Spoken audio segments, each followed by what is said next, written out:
വയനാട് മേപ്പാടി ആസ്ഥാനമാക്കിയുള്ള സംഘടനയാണ് മൃദംഗ വിഷൻ എന്നാണ് പുറത്തുവരുന്ന സൂചനകൾ. നിഘോഷ് കുമാർ, ഷമീർ, അബ്ദുൾ റഹീം എന്നിവരാണ് ഈ കമ്പനിയുടെ തലപ്പത്തുള്ളവർ. ഇത്രയും വലിയൊരു സംഭവം ഉണ്ടായിട്ടും ഇതുവരെ ഇവർ വിശദീകരണങ്ങൾ നൽകിയിട്ടില്ല. സഹിൻ ആന്റണി തുടരുന്നുണ്ട്. സഹിൻ, നമ്മൾ രാവിലെ മുതൽ പറയുന്നുണ്ട് ഈ ഉമാ തോമസ് അപകടത്തിൽപ്പെട്ട ആ സമയം മുതൽ എത്രത്തോളമായിരുന്നു വീഴ്ച, സംഘാടകരുടെ ഭാഗത്തു നിന്നുള്ള വീഴ്ച എന്നുള്ളത് വ്യക്തമായിരുന്നു. ഇതിന് പിന്നാലെ ഓരോരോ ക്രമക്കേടുകളായിട്ട് വരികയാണ്. ഏറ്റവും ഒടുവിൽ നിൽക്കുന്നത് വ്യാപകമായ പണപ്പിരിവിലേക്കും. ഇത്രയേറെ കോലാഹലങ്ങളും സംഭവങ്ങളും അന്വേഷണങ്ങളും ഒക്കെ ഉണ്ടായിട്ടും എന്തുകൊണ്ടാണ് ഈ സംഘാടകർ ഇനിയും മൗനം പാലിക്കുന്നത്? സംഘടനയുമായി ബന്ധപ്പെട്ട കൂടുതൽ വിവരങ്ങൾ എന്തൊക്കെയാണ് നമുക്ക് ലഭ്യമാകുന്നത്? സേതു, ഈ സംഘടനയുടെ പേര് വിവരങ്ങൾ പോലും ആദ്യഘട്ടത്തിൽ പുറത്തു വന്നിട്ടില്ലായിരുന്നു. പിന്നീട് സംഘടനയുടെ പേര് വന്നെങ്കിലും സംഘാടകരുടെ പേര് പുറത്തു വന്നിട്ടില്ലായിരുന്നു. ഇപ്പോൾ നമ്മൾ പുറത്തുവിടുന്നത് പോലെ MD നിഘോഷ് കുമാറോ ഒപ്പം തന്നെ CEO ഷമീർ അബ്ദുൾ റഹീം എന്നിവരാണ് ഈ സംഘടനയുടെ തലപ്പത്തുള്ളവർ. ഇവരാണ് ദിവ്യ ഉണ്ണിയെ വെച്ച് ഈ പരിപാടി സംഘടിപ്പിച്ചത്. ഈ പരിപാടി ഈ സ്ഥാപനം എന്ന് പറയുന്നത് വയനാട് മേപ്പാടി ആസ്ഥാനമായുള്ള മൃദംഗ വിഷനാണ്.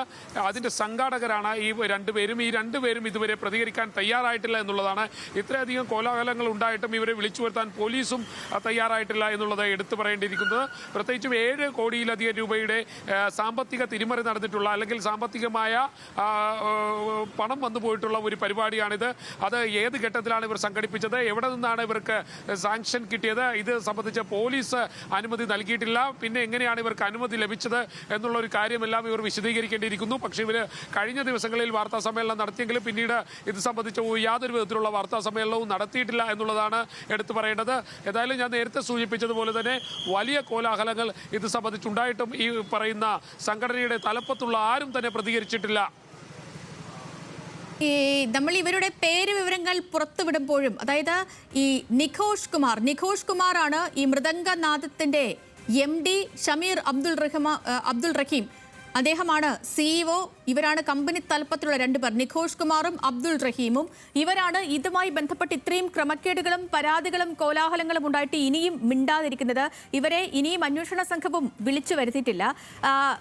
സഹിൻ, ഈ സംഘടന ഇതിന് മുൻപ് നടത്തിയ പരിപാടികളെ കുറിച്ച് എന്തെങ്കിലും വിവരങ്ങളുണ്ടോ? ഇതിനു മുൻപും ഇതുപോലെ ഏതെങ്കിലും പണപ്പിരിവോ തട്ടിപ്പോ ഒക്കെ ഇവരുടെ പേരിൽ ഉണ്ടായിട്ടുണ്ടോ? വേറെ ഇവരുടെ എന്തെങ്കിലും തരത്തിലുള്ള ഹിസ്റ്ററി നമുക്ക് ലഭ്യമാണോ? ഇതുവരെയും ഈ സംഘടനയെക്കുറിച്ച് കൃത്യമായ വിവരങ്ങളൊന്നും തന്നെ ലഭിച്ചിട്ടില്ല സേതു. ഇനി ഈ സംഘടനയെക്കുറിച്ചുള്ള വിവരങ്ങൾ പുറത്തു വരേണ്ടിയിരിക്കുന്നു. നേരത്തെ ഞാൻ സൂചിപ്പിച്ചതുപോലെ തന്നെ മൃദംഗ വിഷൻ എന്ന് പറയുന്ന ഒരു സംഘടനയാണ് ഇതിന് പിറകിലുള്ളത് എന്നുള്ളത് കഴിഞ്ഞ ദിവസങ്ങളിൽ അവർ വാർത്താ സമ്മേളനം നടത്തിയപ്പോൾ മാത്രമാണ് വ്യക്തമായിരുന്നത്. ഇപ്പോൾ ഈ സംഘടനയുടെ CEOയും MDയും സംബന്ധിച്ചുള്ള വിവരങ്ങൾ നമ്മൾ പുറത്തുവിട്ടിരിക്കുകയാണ്. ഇനി അവരുടെ ഒരു പ്രതികരണം കൂടി വരേണ്ടതുണ്ട്. ഈ ഘട്ടം വരെയും ഇവരുടെ പ്രതികരണമൊന്നും വന്നിട്ടില്ല. ഇത് ഒരു വയനാട് കേന്ദ്രീകരിച്ചുകൊണ്ടുള്ള ഒരു ഓൺലൈൻ ചാനലാണ് എന്നുള്ളതാണ് മനസ്സിലാക്കാൻ കഴിയുന്നത്. എന്തായാലും അക്കാര്യങ്ങളിലൊക്കെ ഒരു സ്ഥിരീകരണം വരേണ്ടിയിരിക്കുന്നു. മറ്റൊന്ന് എടുത്തു പറയാനുള്ള ഒരു കാര്യം, ഇവർ ഏതെങ്കിലും തരത്തിൽ ഈ മുൻപ് ഇത്തരത്തിലുള്ള പ്രവൃത്തികൾ ചെയ്തിട്ടുണ്ടോ അല്ലെങ്കിൽ ഇത്തരത്തിലുള്ള തട്ടിപ്പുകൾ നടത്തിയിട്ടുണ്ടോ എന്നുള്ളൊരു കാര്യം കൂടി പരിശോധിക്കേണ്ടതാണ് സേതു. ശരി സഹിൻ.